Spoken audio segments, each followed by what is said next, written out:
What's up, YouTube? Welcome to another Sport Bike Haven production. It's your boy Jordan, and today I'm out on the Kawasaki Ninja H2. And today's topic, I wanted to talk about SMIRA, and I also wanted to kind of mention how the Kawasaki Ninja H2 has become the every influencer bike.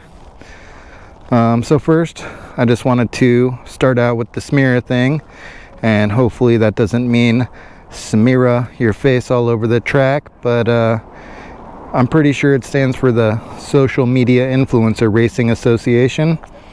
And there has been some hot takes on social media about this topic. I think most people are in support of it, while some other people have kind of made fun of it. But I just wanted to weigh in a little bit. I also think it's a really good idea going to the track, trying to promote safe riding and skill development. As some of you may know, one of my goals is to get out to the track where I have the opportunity to open this bike up on a controlled environment. And one of the great things about the track is, for one, like I said, it's a controlled environment, and for two, it's mandatory to have your bike in order. You need good tires. Your bike can't have any leaks. I think there's other bike stuff related, things that you need to have in order to go to the track, and also you need full safety equipment. So, and not only do you need to have your bike in order and have safety equipment, but also at the track they seem to, I don't know, I've never been to the track, but for all the track videos I've watched, it seems like there's a lot of people out there ready to coach. And like I said, one of my goals is to develop as a rider. I consider myself a very intermediate rider.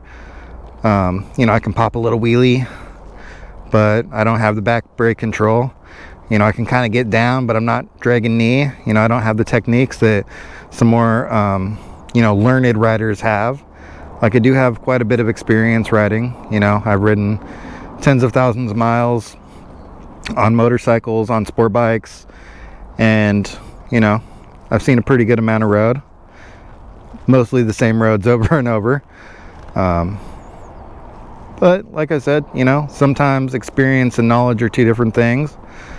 It kind of depends on, how you apply that knowledge.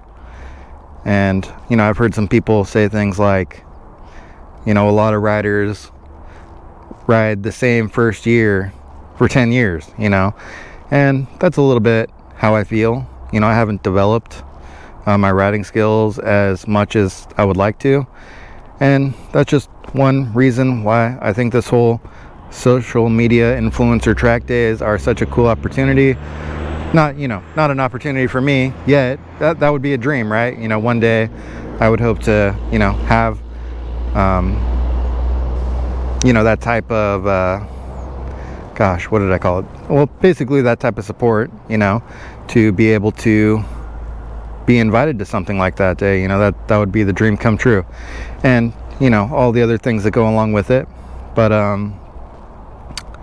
so yeah, I do think it's a great idea. I think some people have kind of made fun of the idea. I'm not super deep in the whatever exactly is going on with some people. Maybe it's a joke, maybe not, I don't know. But overall, I think it's a great idea. It pretty much kind of exemplifies maybe all the things that I really want to do, like develop my I hate saying following. What do I say before? Anyway, the word will come to me, but it has eluded me right now. But develop that that support, and want to hit the track and develop my skills, and be riding cool sport bikes in full gear and developing skills. And I still love the street, but the track is very controlled.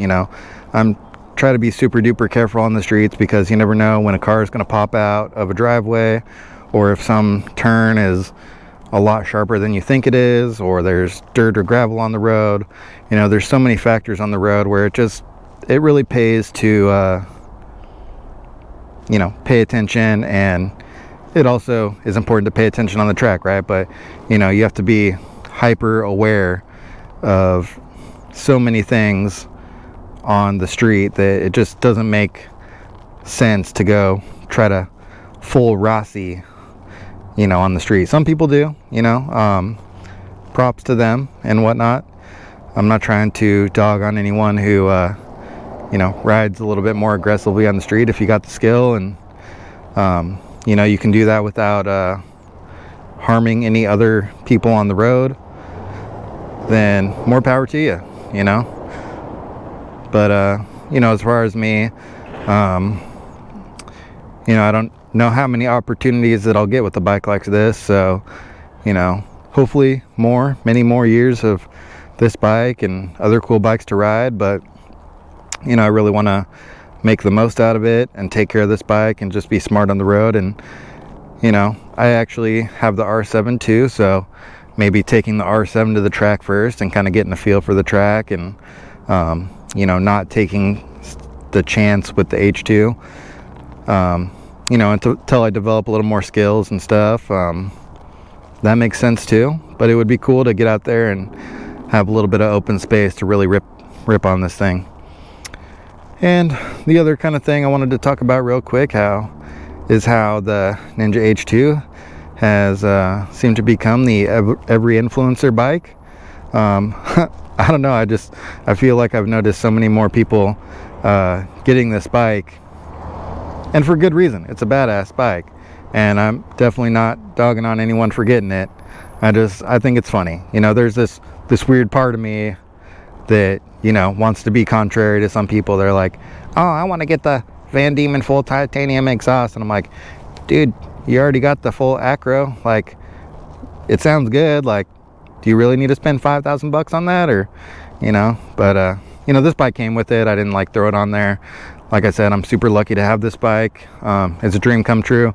I'm just saying that's that little part of my head that is like, you know, contrarian or whatever. But you know, I'm super happy for everyone who gets to experience this bike. It's super awesome. And you know, yeah, that's pretty much that, I guess. I don't know. I mean, I feel like there's a couple, you know, bikes that a lot of the social media influencers have. You know, BMW S1000, H2, you know, the Ducati V4.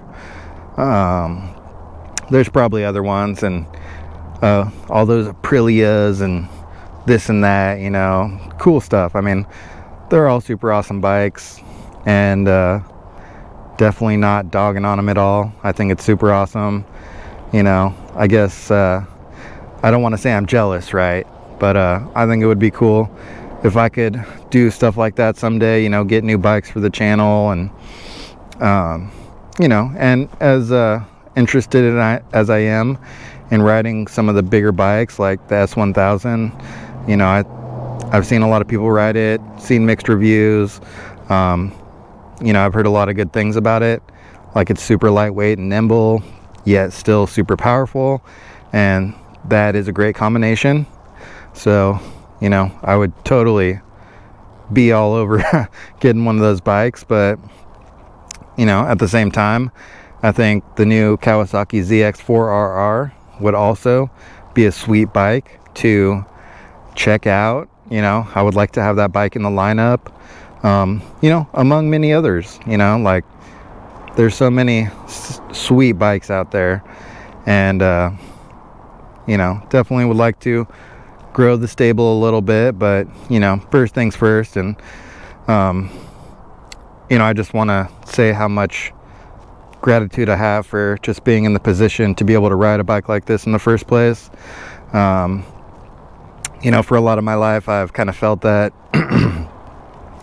existential dread, you know, growing up. And, you know, I'm very millennial, I guess. I'm pretty sure, you know, I'm in my later 30s now, so you know, just a crazy time to grow up with all the technology changing and emerging, and you know, all the stuff with the economy.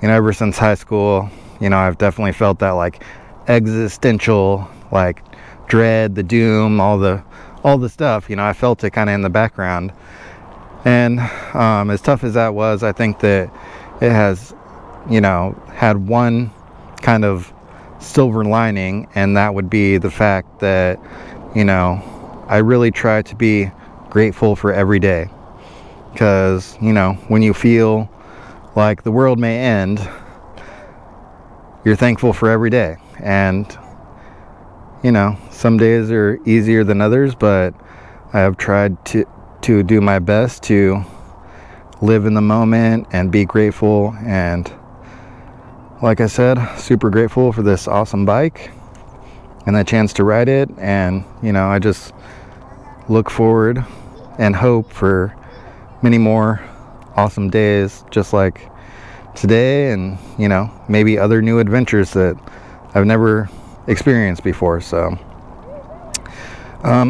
that's pretty much all I had for this video. I just want to say thank you if you took the time to watch this whole video. Thank you so much.